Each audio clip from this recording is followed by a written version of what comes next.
بسم اللہ الرحمن الرحیم، رحمت روحانیت چینل میں خوش آمدید سامعین وقار۔ ہمارے معاشرے میں کچھ لوگ ایسے ہوتے ہیں کہ جن کو خود بھی پتہ ہوتا ہے کہ میری نظر لگ جاتی ہے، لوگوں کو بھی پتہ ہوتا ہے کہ فلاں کی نظر لگتی ہے۔ تو ایسے لوگوں کے لیے جن کی نظر لگتی ہے، جن کو خود بھی پتہ ہوتا ہے کہ میری نظر لگ جاتی ہے، ایسے لوگوں کے لیے آقا کریم علیہ الصلوۃ والسلام نے تعلیمات یہ بیان فرمائی ہیں کہ اس کو جب بھی کوئی چیز پسند آئے تو اسے ماشاء اللہ لا قوت الا باللہ پڑھنا چاہیے، اسے یہ الفاظ کہنے چاہیے۔ اس کی برکت سے آقا کریم علیہ الصلوۃ والسلام نے ارشاد فرمایا کہ وہ نظر بد، اس کی جو نظر ہے وہ دوسروں کو نقصان نہیں پہنچائے گی۔ اگر دوسری طرف دیکھا جائے تو معاشرے میں کچھ لوگ جان بوجھ کر بھی لوگوں کو نظر لگاتے ہیں، ان کو پتہ ہوتا ہے کہ میری نظر لگتی ہے، دوسرے کو نقصان پہنچتا ہے، دوسرے کو تکلیف پہنچتی ہے، لیکن پھر بھی وہ یہ الفاظ نہیں کہتا، ان کو یہ بات معلوم ہوتی ہے۔ اگر بات معلوم نہ ہو تو آپ انہیں بتا دیں کہ آپ جب بھی کوئی آپ کو چیز اچھی لگے تو آپ جو ہے ماشاء اللہ لا قوت الا باللہ پڑھا کریں۔ اگر ان کو پتہ ہو، یہ الفاظ معلوم ہوں، یہ بات معلوم ہو کہ میری نظر لگ جاتی ہے، یہ الفاظ بھی یاد ہوں، اس کے باوجود وہ نہ پڑھیں،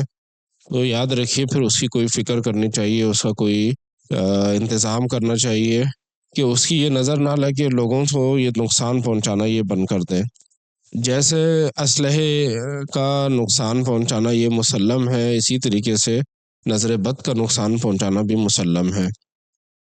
جیسے خدا نخواستہ کسی کے ہاتھ میں ہتھیار ہو تو ہم کوشش یہ کرتے ہیں کہ ہم اس کے ہتھیار کو کنٹرول کریں، اس کے ہاتھ سے ہتھیار لے لیں یا اس کو سمجھائیں کہ اس کا غلط استعمال نہ کرو۔ تو یہ نظر بد بھی ایک قسم کا ہتھیار ہے، اس سے بھی دیگر لوگوں کو نقصان پہنچ سکتا ہے، یہ بھی ایک اسلحہ کی طرح ہے، یہ بھی دیگر لوگوں کو تکلیف پہنچا سکتا ہے، دیگر لوگوں کی صحت کو نقصان پہنچا سکتا ہے، ان کے جان و مال کو نقصان پہنچا سکتا ہے، ان کے کاروبار کو، جو بھی چیز ان کے پاس کوئی اچھی چیز ہے اس کو نقصان پہنچ سکتا ہے۔ تو اگر ایسا شخص جو یہ بات ساری جانتا ہو، اس کے باوجود پھر اپنی نظروں سے دیگر لوگوں کو نقصان پہنچا رہا ہو، تو یاد رکھیے پھر اس کے نظر بد کو ختم کرنے کے لیے بھی بزرگان دین نے طریقے بتائے ہیں، ایسے اعمال بتائے ہیں جس کی وجہ سے اس کی نظر بد کا جو زہر ہے وہ ختم ہو جائے گا، اور انشاءاللہ آنے والے وقتوں میں وہ دیگر لوگوں کو نقصان نہیں پہنچا سکے گا۔ لیکن یہ بات ذہن نشین رہے کہ یہ جو عمل آپ کو بتایا جا رہا ہے یہ آپ نے ڈائریکٹ نہیں کرنا،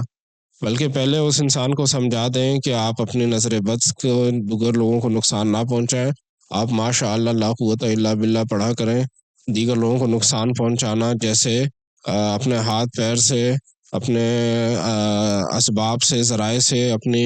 کوشش سے دیگر لوگوں کو نقصان پہنچانا یہ حرام ہے، اسی طریقے سے نظر بد کے ذریعے سے بھی نقصان پہنچانا حرام ہے۔ آپ حرام کام کر رہے ہیں، آپ دیگر لوگوں کے جان و مال کو نقصان پہنچا رہے ہیں، آپ گناہ گار ہوں گے۔ جب اس پر اتمام حجت ہو جائے، آپ نے بار بار ان کو سمجھا دیا، اس کے باوجود وہ اپنی عادت نہیں چھوڑ رہے، کچھ لوگ جان بوجھ کر یہ کام کرتے ہیں، تو ایسے لوگوں کے لیے بزرگان دین نے یہ طریقہ بیان فرمایا ہے کہ آپ یہ طریقہ کریں تو انشاءاللہ اس کی برکت سے نظر بد کا وہ اثر جو ہے وہ ختم ہو جائے گا، جو نظر میں جو زہر ہے وہ زہر ختم ہو جائے گا، اور انشاءاللہ وہ دیگر لوگوں کو نقصان نہیں پہنچا سکے گا۔ طریقہ کار یہ ہے کہ ہمیں بزرگان دین نے، ہمارے اساتذہ نے یہ طریقہ بتایا ہے کہ وہ شخص جو لوگوں کو نقصان پہنچاتا ہے اپنے نظر بد کے ذریعے سے، جب وہ سو رہا ہو تو چند مرد کھڑے ہو کر جلدی جلدی اس پر نماز جنازہ پڑھ لیں۔ نماز جنازہ جو پڑھی جاتی ہے وہ نماز جنازہ اس پر جلدی جلدی پڑھ لیں، یہ ایک مجرب عمل ہے کسی نظر بد کو